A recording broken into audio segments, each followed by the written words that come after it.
दोस्तों, वैसे तो हम महाभारत के हर एक पहलू से वाकिफ हैं, लेकिन आज हम कुछ ऐसी बातें जानेंगे जो ना ही हमें कभी कहीं पढ़ने को मिली हैं और ना ही महाभारत के टीवी सीरियल में देखने को मिली हैं।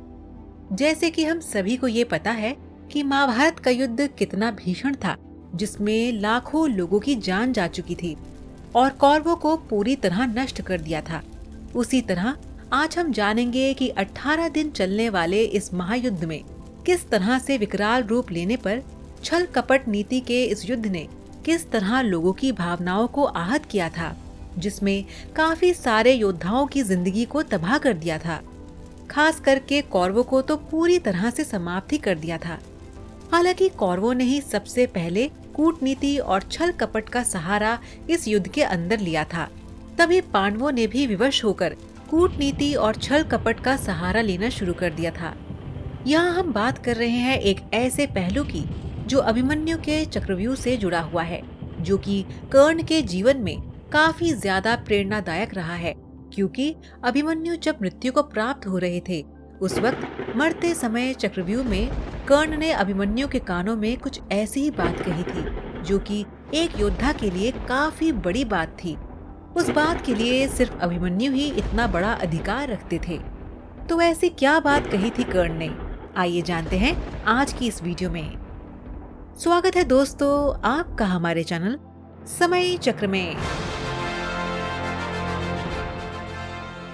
दर्शकों, क्योंकि हम सभी जानते हैं कि अभिमन्यु ही एकमात्र ऐसे योद्धा थे पूरी महाभारत में जिनके लिए कौरवों को चक्रव्यूह का षड्यंत्र रचना पड़ा था, वरना एक 16 साल के बालक को मारना किसी के बस की बात नहीं थी। जबकि कौरवों के पास बड़े बड़े योद्धा थे, उनके पास दुर्योधन, दुशासन और कर्ण जैसे योद्धा मौजूद थे।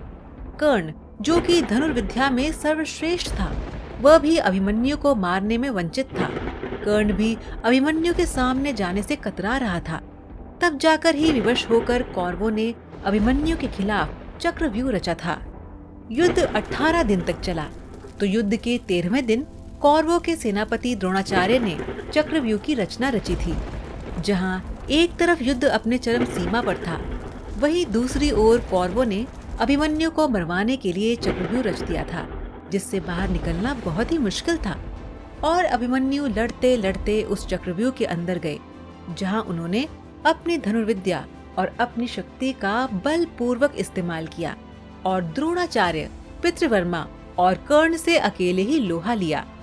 देखते ही देखते अभिमन्यु ने चक्रव्यूह में हलचल मचा दी। उसने द्रोणाचार्य के धनुष को तोड़ दिया और कर्ण को 8 तीर, पितृवर्मा को 5 और शकुनी को 22 तीर मारे थे। दुर्योधन, दुशासन और कृपाचार्य अभिमन्यु के सामने आने की हिम्मत भी नहीं कर सकते थे। इसी बीच दुर्योधन के पुत्र लक्ष्मण और अभिमन्यु का युद्ध होने लगा, जिसमें अभिमन्यु ने लक्ष्मण का सर उसके धड़ से अलग कर दिया था। तब दुर्योधन ने कर्ण से कहा था कि हे कर्ण, कुछ भी करो और अभिमन्यु को सूर्य अस्त से पहले मार दो। जब किसी अकेले योद्धा से अभिमन्यु संभल नहीं पा रहे थे, तब कौरवों के 10 योद्धा अकेले वीर अभिमन्यु से युद्ध करने लगे और उधर अभिमन्यु भी दृढ़ संकल्प के साथ अपनी शक्ति का पूरा फायदा उठाकर उनसे कड़ी चुनौती ले रहे थे। अभिमन्यु बड़ी वीरता के साथ सभी 10 योद्धाओं के तीरों का जवाब दे रहे थे। तब आश्चर्यचकित होकर दुर्योधन ने सभी योद्धाओं से कहा था कि जब तक अभिमन्यु के हाथ में तीर रहेगा, तब तक हम इसको पराजित नहीं कर सकते। अगर इसके हाथ से तीर हटा लिया जाए या छुड़ा लिया जाए, तो ही हम इसको पराजित करने में सक्षम हो पाएंगे। और फिर मौका पाते ही कर्ण ने अभिमन्यु का बाण तोड़ दिया और अश्वत्थामा ने अभिमन्यु का रथ तोड़ दिया। इन सभी 10 योद्धाओं को थोड़ी भी शर्म नहीं आई कि वे सब मिलकर एकमात्र 16 वर्ष के बालक को इतनी बेरहमी से मार देने के लिए पीछे पड़े हुए थे। तब अभिमन्यु रथ से नीचे गिर पड़े और अपना गदा उठा लिया। तब दुशासन अभिमन्यु की तरफ गदा लेकर आगे बढ़ा। इसके बाद अभिमन्यु ने दुशासन को कड़ी चुनौती दी और दोनों के बीच में भीषण गदा युद्ध हुआ। काफी समय तक चुनौती देने के बाद अभिमन्यु पूरी तरह से लाचार हो चुके थे और लड़ते लड़ते थक चुके थे। तब कर्ण ने अभिमन्यु के नजदीक जाकर कहा कि हे वीर बालक, वीर धनुर्धर की विद्या तो मेरे और अर्जुन के नाम थी, लेकिन तुमने तो अपना कर्तव्य दिखाकर हमारे नाम का ताज इस युद्ध भूमि में पहन लिया है। तुम इतने वीर, इतने बड़े धनुर्धर निकले कि आज मैं तुम्हारी धनुर्विद्या को नमन करता हूँ। लेकिन अब तुम इस चक्रव्यूह में फंस चुके हो, इसलिए अब तो मरने ही वाले हो। लेकिन तुम्हारे मरने के बाद दुनिया यही जानेगी कि इतने सारे योद्धाओं ने मिलकर एक 16 वर्ष के बालक को इतना विवश कर दिया कि उसने अपने प्राण त्याग दिए। और मैं तुमसे सिर्फ इतना कहना चाहता हूँ कि हे वीर बालक, तुम अब इस नर्क को छोड़कर स्वर्ग सिधार जाओ, क्योंकि ये रणभूमि एक नर्क ही है जो तुम जैसे युवावस्था के बालक के प्राण लेने पर तुली हुई है। इस नर्क से तुम दूर चले जाओ, इस नर्क से तुम वंचित हो जाओ जो तुम्हें अपनी पूर्ण आयु करने से वंचित कर रहा है, और उस वर्ग में पधारो जहाँ देवलोक तुम्हारा इंतजार कर रहा है कि कब तुम वहाँ जाओ और वहाँ तुम्हारा फूलों से स्वागत हो।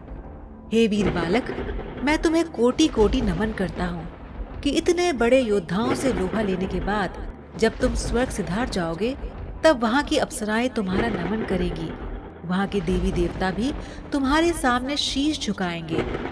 हे वीर बालक, तुम यहाँ से चले जाओ, अपने प्राणों को त्याग दो, हार मान लो और अपने शरीर से आत्मा का त्याग कर दो और इतनी दूर स्वर्ग में चले जाओ कि जहाँ से तुम्हें वापस इस नर्क लोक में आना ना पड़े, और कभी भी इस योनि में जन्म मत लेना, वरना तुम्हारे संसार के ये लोग जीने नहीं देंगे और तुम्हें विवश कर देंगे।